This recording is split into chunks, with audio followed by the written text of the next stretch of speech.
Ce que Dieu attend de toi face à l'épreuve. Ce que Dieu attend de toi face à l'épreuve. Frères et sœurs, le plus souvent, lorsque nous sommes en train de traverser une situation qui te dépasse, une situation compliquée, on a tendance à penser que Dieu va penser comme nous, Dieu va agir comme nous, ou Dieu va réagir comme on l'attend, ou Dieu va faire les choses au moment on l'attend, de la manière qu'on attend. Mais c'est complètement différent. Alors, je vais te montrer dans cette vidéo ce que tu dois faire. Si jusqu'à présent tu n'es pas encore abonné, s'il te plaît, abonne-toi pour qu'on puisse grandir et se fortifier ensemble. Alors, qu'est-ce que Dieu attend de nous dans la prière? Qu'est-ce que Dieu attend de nous dans les situations compliquées? Marc chapitre 6, verset 49, la parole de Dieu nous dit, « Mais quand ils le virent marcher sur la mer, ils pensèrent que c'était un esprit et ils crièrent. » En fait, les disciples de Jésus, lorsqu'ils l'ont vu venir, ils ne pouvaient pas imaginer, c'est vrai qu'ils ont vu Jésus faire des miracles, mais ils n'ont jamais vu Jésus prendre autant le contrôle de quelque chose. Ils n'ont jamais vu Jésus marcher sur l'eau. Ces disciples étaient paniqués. Ils pensaient que c'était un monstre, ils pensaient que c'était un démon. Ils n'imaginaient pas que Jésus pouvait faire une chose pareille.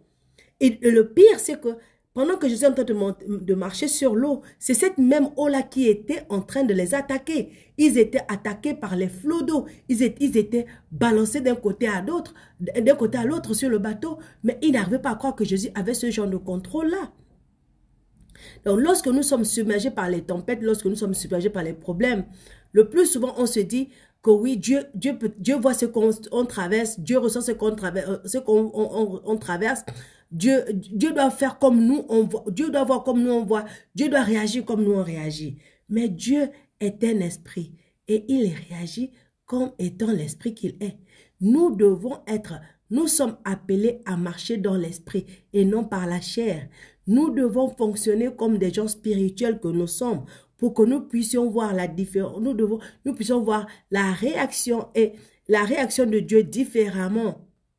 En fait, les disciples de Jésus pensaient que Jésus allait venir leur dire, « Oh, vraiment, les pauvres, vous avez souffert, comment c'est difficile, le problème est compliqué, vraiment, je vous comprends. » Mais non, ce n'est pas la réaction de Jésus. Jésus s'attendait à ce que, et ils aient de la foi. Il s'est dit, « Mais attendez, après tout ce que moi j'ai fait, que vous avez vu les miracles que j'ai fait, une petite tempête et vous êtes paniqué, un petit problème et vous êtes dans l'angoisse.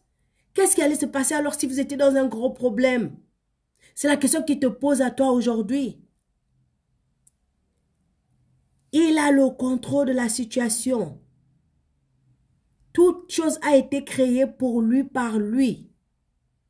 Il n'y a rien que Jésus ne peut pas prendre le contrôle. Il n'y a rien. Rien n'est impossible à Dieu. Et Jésus a dit, mon Père a agi, moi aussi j'agis. Si Jésus agit toujours, quelle est la situation que tu peux traverser que Jésus ne peut pas prendre le contrôle? Mais je vais te montrer encore une chose qui est encore beaucoup plus importante. Jésus nous dit dans Luc chapitre 10, verset 18, Jésus leur dit, « Je voyais Satan tomber du sol comme un éclair. Voici, je vous ai donné le pouvoir de marcher sur les serpents et les scorpions et sur toute la puissance de l'ennemi, et rien ne pourra vous nuire. » Dès cette autorité-là que Jésus avait contre les problèmes, contre les situations, contre les eaux, cette autorité-là, Jésus te l'a donnée. Tu l'as. Tu as l'autorité de commander à la maladie de partir et elle s'en va. Tu as l'autorité de prendre l'autorité sur ta situation et elle se transforme. Tu as cette autorité-là aujourd'hui entre tes mains et dans ta bouche. Il te suffit de la prophétiser pour la voir active. Mais il faut le faire avec foi.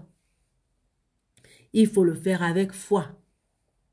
Maintenant, si tu dis que tu as peur, que tu ne comprends pas, que tu t'inquiètes, que blablabla, dans ce cas, tu remets ça entre les mains de Dieu et tu attends le temps de Dieu.